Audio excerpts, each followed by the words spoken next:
A partir de hoje a gente começa uma série de aulas aqui sobre conservação do solo. E eu quero te mostrar nessa série, né, qual que é a importância da gente conservar o solo.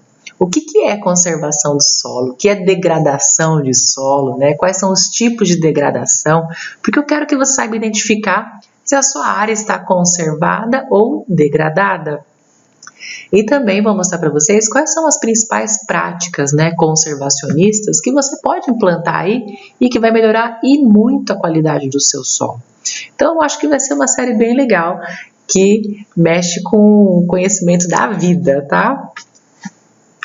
A primeira coisa que eu quero deixar bem claro é a importância do solo, né? Então, é por isso que ele precisa ser conservado, porque ele é muito importante e ele é esquecido, olha só. Quando a gente fala em conservação, preservação, a gente lembra do quê? Das matas, esse tapete verde maravilhoso, né? Só que a gente esquece de quem que está embaixo sustentando essa beleza toda aí. É o solo, né? E o solo nunca é lembrado. A mata, ela é protegida por lei, ninguém pode tocar, né? Mas o solo, da mesma maneira que a mata, também é preservado por lei. Se você for degradar, se você for contaminar, você está sujeito às penalidades, da mesma maneira que a mata, mas ninguém sabe disso.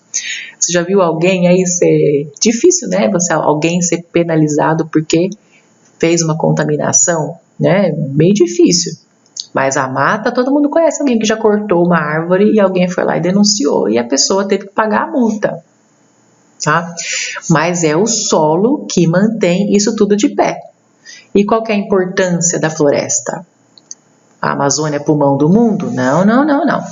Não é mais esse conceito. Antigamente a gente achava que as matas era para ter ar, né, oxigênio, mas não é. Agora a gente já sabe que as matas, a principal função delas é regular o clima. Clima é o quê? Temperaturas, né, que variam durante as estações do ano e o regime de chuvas, né? As matas, elas criam os rios voadores, né? Então, a evaporação dela, tem toda uma coisa que elas fazem que vai acontecer o quê? Vai evaporando a água, porque as árvores são bombas d'água, né? Elas vão tirando a água do subsolo, do solo, né? E vai jogando para a atmosfera através da evapotranspiração. Então, isso daí vai formar uma grande massa de vapor d'água que vai subindo, que vai formando as nuvens, né? E essas nuvens, elas podem chover no mesmo local, podem ser carregadas. E quando elas são carregadas para outros lugares que não tem tantas nuvens, não tem tantas árvores, né? Essa água vai descer na forma de chuva e vai molhar outros lugares. Aqui o estado de São Paulo mesmo, só não é um deserto porque tem a Amazônia lá em cima mandando esse rio voador para nós aqui embaixo. Senão a gente estaria sem chuvas, né? Tanto é que se você olhar no mapa, né, do mundo, assim, essa faixa, né, que está assim, estado de São Paulo, essa região sudeste nossa aqui, essa faixa no globo, ela tem desertos, né? Que é uma faixa que não chove muito. Mas como a gente tem a Amazônia para produzir para a gente esse rio voador, então aqui em São Paulo, aqui no sudeste, né, não é deserto. E é por isso que outros países, a África, ela está construindo uma barreira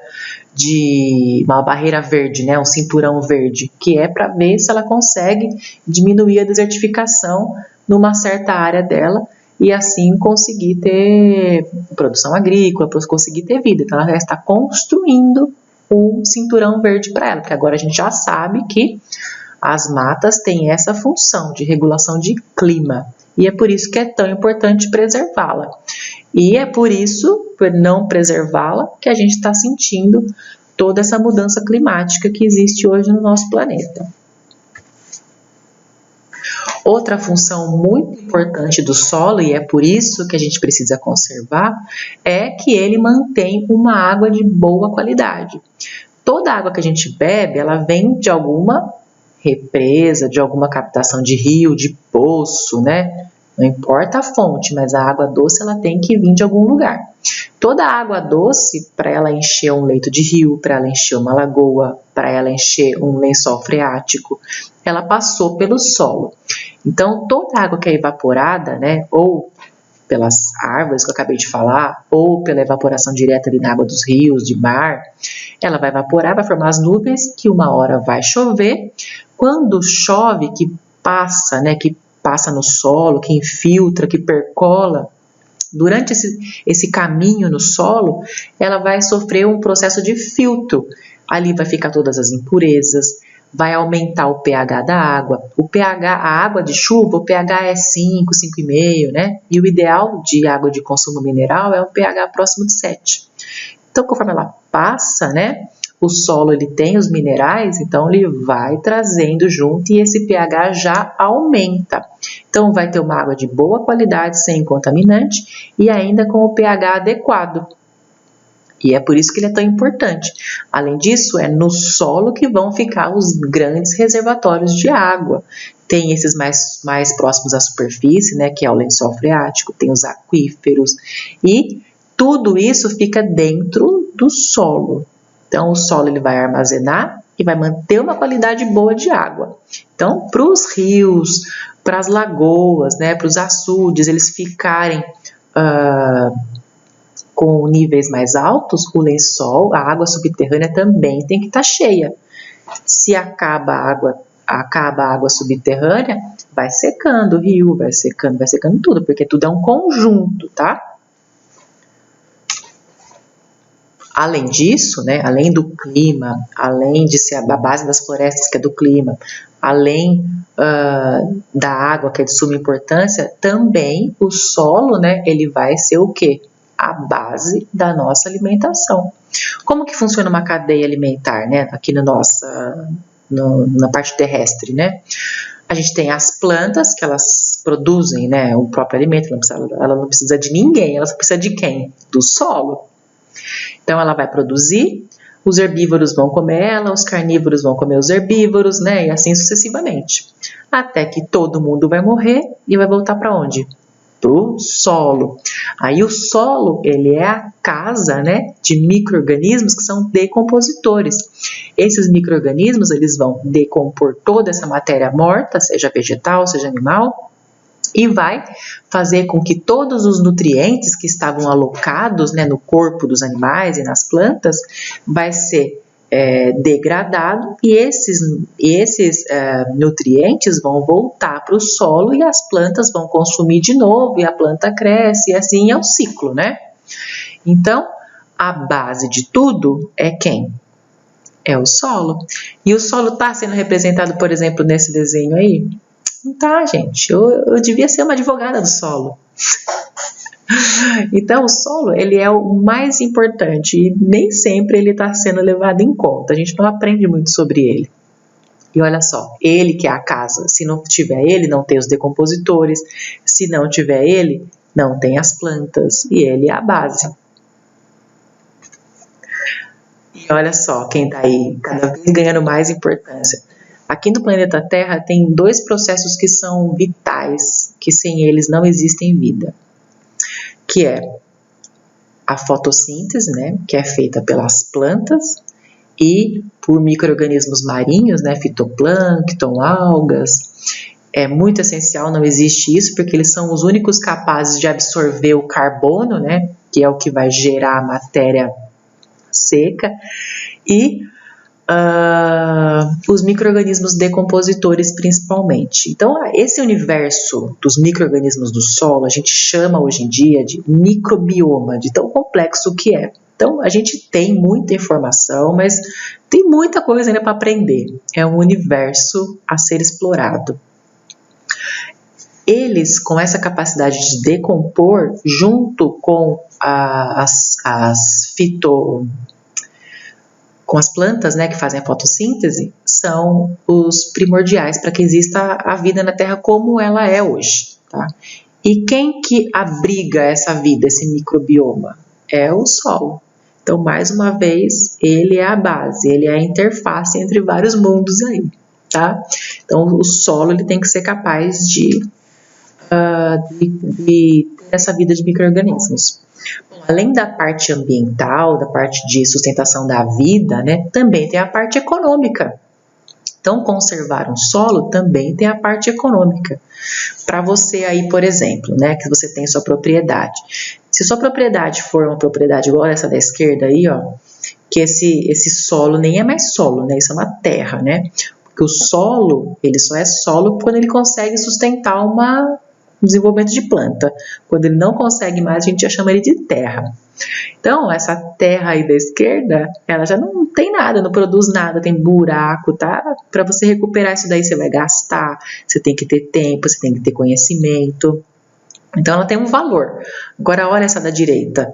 Tá produzindo, tá bonita, tem vegetação, tá coberta, então tem outro valor econômico. Ou se você for comprar da esquerda, você vai pagar bem mais barato que a da direita. Se você for vender sua terra, você vai, né? Tem outro preço. Então, tem um valor econômico. Olha lá. Quer outro exemplo? Então, a esquerda tem um pasto degradado, tá vendo? Tá bem feinho. E a direita já tem um lugar que está tendo produção vegetal, ela está com olerícola, está com alface, já tem uma produção. Então, é outro tipo de solo. Então, qual que você acha que é o mais bem avaliado, né? Então, tem a parte econômica. E esse daqui? Olha só, isso aí é na minha casa, tá, gente? Então, a esquerda, quando a gente comprou, começou a montar, né, a parte de pomar, de horta lá. Tava lá, teve que fazer terraplanagem, então passou máquina, ali tinha um buraco de piscina, que a gente ia fazer piscina, por fim não tem mais piscina, agora é tudo horta. Então, olha, quando você pega um terreno assim, é um valor. Aí depois que você monta, que você produz, que você deixa uma terra produtiva, é outro valor de mercado. Então, isso daí conta também, tá? E além também da parte econômica pessoal, da propriedade de cada um, a conservação do solo, ela pode definir a economia de um país. Vocês querem saber como? Por exemplo, aqui tem esse gráfico que ficou bem famoso quando saiu essa pesquisa da Embrapa, né, esse levantamento da Embrapa territorial. O que eles fizeram nesse levantamento? Eles pegaram, mapearam toda a área do Brasil e separaram a área de uso agropecuário e a área com uso de mata, né? Então, eles observaram que 66% aí da área de território brasileiro é destinada à vegetação, protegida e preservada. Então, a gente tem 66% do território de mata e 30% de área de uso agrícola, né? Então, a gente tem aí maior porcentagem do território de mata, o que é muito bom e que precisa ser preservado, tá? Não é porque tem bastante que pode se dar ao luxo, né, de perdê-las, porque se fosse suficiente, a gente não estava passando por mudanças climáticas. Mas voltando aqui ao uso agrícola. Então, a gente pode perceber que, dentre a porcentagem de uso agrícola, só 7,8% é lavoura, né? Agora, a gente tem as áreas de pastagem, que somadas aí, nativas e plantadas, né, dá 21,2%. Dentre essas pastagens, né, se você somar essa porcentagem aí, dá 200 milhões de hectares de pastagem. É muita área. Só que, desses 200 milhões, a gente tem 130 milhões de hectares que estão degradados em algum nível, tá? Que precisa de alguma intervenção. 130 milhões. Agora, pensa só. Se a gente pegasse essa área que está de pasto degradado, que pode aumentar e muito a eficiência produtiva nessas áreas degradadas com intervenções, né, conservacionistas, a gente conseguiria aumentar muito a produção. Por quê? Porque hoje em dia a gente já tem tecnologia suficiente, né? Tecnologia que eu falo é conhecimento técnico para fazer com que essas áreas que estão degradadas sejam recuperadas com lavoura, pecuária e floresta. Então, com isso, a gente conseguiria aumentar e muito a produção agrícola sem derrubar nenhuma floresta e ainda aumentando a quantidade de floresta. A Embrapa já tem essa tecnologia, tá?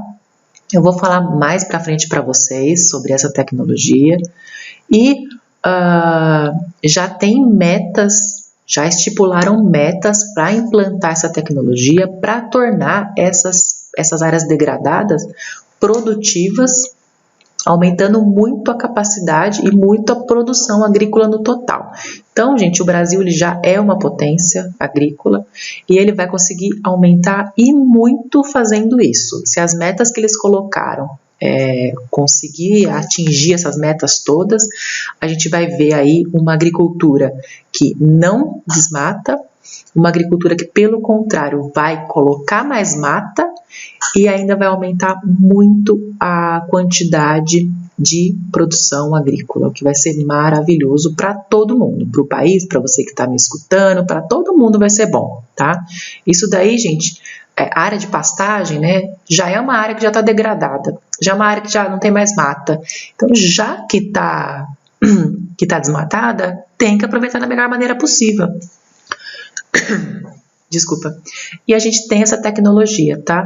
Então, a gente vai ver acontecer isso, isso vai ser logo, vai ser breve, tá? E vai ser um ponto crucial para a nossa economia e para o nosso desenvolvimento, com certeza. É muito legal você ver, e depois vocês vão ver como é que funciona isso, é bonito de ver. E Brasil, gente, a pesquisa brasileira, a agricultura não tem para ninguém, não tem para ninguém mesmo. O povo aqui sabe fazer ciência agrícola e sabe e tem tecnologia boa mesmo para melhorar e muito isso. E essas áreas degradadas que vão ser o foco, não precisa cortar a floresta. E agora vamos conhecer aqui alguns solos assim mais profundamente para a gente entender o que é mais importante no solo, como é que ele é formado, para a gente ver o que a gente precisa preservar nele. Então, eu vou começar com um exemplo aqui, ó, que é um argissolo, tá? Isso é classificação de solo, não vou entrar em detalhes disso aqui, porque... mas eu quero que vocês prestem atenção na coloração, na profundidade, tá? Então, a gente vê ali que tem uma fita, né, com medidas, então a gente vê que é um solo de 0 até 100, a gente não vê nenhum tipo de rocha. Então, é um solo que as raízes podem penetrar numa profundidade aí de, né, teoricamente elas poderiam aprofundar até 100 centímetros, 1 metro. A gente observa também que aquela primeira camada ali de 0 a 20, tá vendo? É uma camada mais escura. O que é essa cor no solo? O que dá essa cor escura? É a matéria orgânica, né? Porque é nessa faixa do solo que tem mais oxigênio, é onde os micro-organismos vivem, né? Porque a maior parte deles precisa de oxigênio para fazer essa decomposição que eu falei para vocês. Então, o resultado dessa decomposição, eles vão gerar um material orgânico, eles vão refazer a ciclagem dos nutrientes e o material orgânico. Esse material orgânico é rico em carbono, né? Por isso que fica essa cor escura aí, né? O que mais que é cor escura que é rico em carbono? Carvão, né? Então a gente já dá para saber mais ou menos por que é escura assim. Então, essa camada aí, ó, de 0 a 20 é a camada mais fértil do solo. Mais ainda é a camadinha ali de 0 a 5, 0 a 10, é mais fértil ainda. Então, se o solo fosse um bolo, a camadinha de 0 a 5 é a cereja do bolo. A camadinha ali de 5 até 20 seria o recheio, tá? O resto é massa. Então, é a camada que a gente mais tem que preservar, tá? Pensa nisso. Tenha esse conceito na sua cabeça, que é isso que a gente precisa ter. Olha só, que foto mais maravilhosa. Então aqui, ó, eles abriram o perfil de solo, uma trincheira, e eles limparam as raízes para mostrar o desenvolvimento radicular dessa cana aí. Então pense num trabalho que é de estagiário esse daí. Esse é um trabalho duro de fazer, tá? E às vezes ainda eles colocam uma grade ali para medir, faz as medições. Nossa, daí é trampo. Mas olha só como que a gente dá para comprovar direitinho o que eu falei para vocês, ó. Vocês podem observar que as raízes, elas estão aprofundadas, elas estão ocupando uma profundidade boa, a raiz filtrou mesmo, tá bem bonito aí. Mas naquela camada mais superficial ali, tá? Que não temos a fita aí, mas provavelmente aos 20 centímetros, é onde se concentra a maior parte das raízes. Olha lá, tá bem branquinho ali. Então, as raízes elas ficam mais naquela parte ali porque é a parte mais rica. Tem mais oxigênio, tem mais nutrientes, tem mais micro-organismos que elas fazem associações. Então, é ali que elas ficam mesmo, tá? Então, é por isso que tem que preservar, tá? Alguns solos, né, como aquele anterior e esse, são bem profundos, não tem afloramento rochoso, e a profundidade efetiva que as raízes podem penetrar é muito grande. Então, é um tipo de solo que sustenta cana, sustenta hortaliça, sustenta um plantio de árvores de grande porte, eucalipto, mogno, né? Agora, tem solos que já não são tão profundos assim. Olha, por exemplo, esses aqui, ó. Esse que tá com a faquinha aí fincada, tá vendo, de medida? É um solo muito raso. Olha as rochas como estão ali bem afloradas, quase na superfície, né? Então, é um solo que tem pouca profundidade efetiva. Raízes de plantas de grande porte não teriam capacidade de sustentar aí, né? Porque as raízes não infiltram. Então, são solos onde a vegetação natural ela vai ser mais arbustiva, como está mostrando na foto. E esse daí vocês acham que é um solo novo ou velho? Novo, novíssimo, ele é chamado de neossolo, tá? Então é um solo que está em desenvolvimento ainda. Para que ele chegue nesse nível aqui, né, de grande profundidade, essas rochas aqui, elas precisam passar por um processo, né, chamado de intemperismo, que vai transformando essa rocha em solo, mas isso demora milhões e milhões e milhões de anos. Não é por isso que quando a gente tem um solo formado, a gente tem que conservar. Por quê? Para que ele forme novamente, isso daí vai demorar milhões de anos. Então, isso tem um preço, tem um custo, né? Agora pensa só, você não pode perder isso. Olha lá, ao lado também, a gente tem um outro solo ali, que ele já está um pouco mais profundo, olha lá. Ali, se você observar de 0 até 50, mais ou menos assim, ó, tem uma profundidade efetiva. Agora ali, ó, bem no 60 já tem uma rocha aflorada ali, tá vendo? Provavelmente mais para baixo também já vai ter rocha. Então, é um tipo de solo que já tem uma profundidade efetiva maior, mas mesmo assim é um solo considerado raso, né? Talvez não teria capacidade de sustentar um cultivo de eucalipto, né? Já vi acontecer isso, da pessoa comprar propriedade para fazer produção de eucalipto e chegar a plantar e eucalipto tombar. Porque na hora de comprar não fez uma análise de solo correta, como essa daí, né? Que você faz a classificação, você abre trincheira para ver a profundidade efetiva. Aí não dá e aí perdeu, né? Perdeu tudo. Então, se você for ver, esses solos são muito mais novos que os anteriores, tá? Eles vão ter a vantagem de ter mais nutrientes e tal, porque são mais novos, né? Mas a profundidade efetiva é bem menor. E se você vê que o cambisolo ali, né? Ali naquela camada de 0 até 10, já tem também aquela coloração mais preta da matéria orgânica, tá vendo ali, ó? Então, isso daí é um padrão. A matéria orgânica ela vai ficar bem na parte mais superficial. E para que um solo tenha essa profundidade efetiva, né, que é bom para as plantas, maior, né, como essa anterior aqui, isso demora muito, muito tempo, tá? Então tem que preservar. E aqui está um outro exemplo também, ó. Aqui é um solo, né, que é um solo novo também, porém não tem rocha, mas ele é pura areia. Então, esse daí a gente chama de, né, o solo quartzarênico. Então, ele é muito arenoso. Então, apesar de ser novo, né, ele não tem afloramento rochoso, porque ele é só areia. As raízes têm facilidade de penetrar, mas é um solo bem solto, é um solo que não segura água, é um solo que não segura nutriente.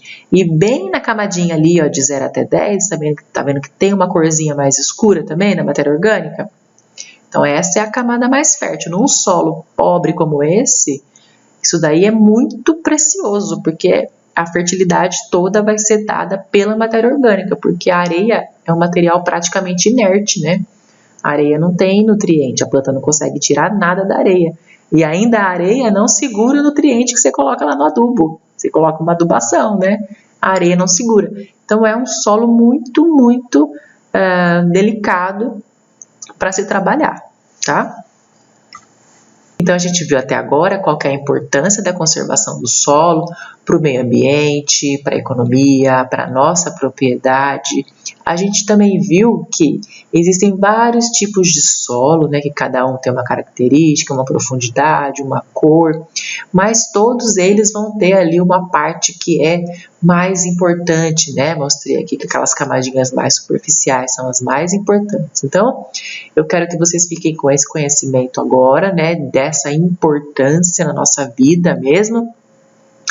E na próxima aula, vocês vão conseguir responder com mais propriedade, né? Como é que está o seu solo aí? Se está degradado, se não está, se está bem conservado, né? Então, na próxima aula, a gente vai ver o que é realmente a conservação do solo e a gente vai estudar quais são os tipos de degradação de solo e o que é degradação de solo, claro, né? A gente vai ver aí, né, quais são os solos e as áreas mais suscetíveis à degradação, onde a gente tem que ficar mais atento mesmo e vai ter que tomar medidas mais rapidamente para não degradar muito, tá bom? Então, até a próxima aula.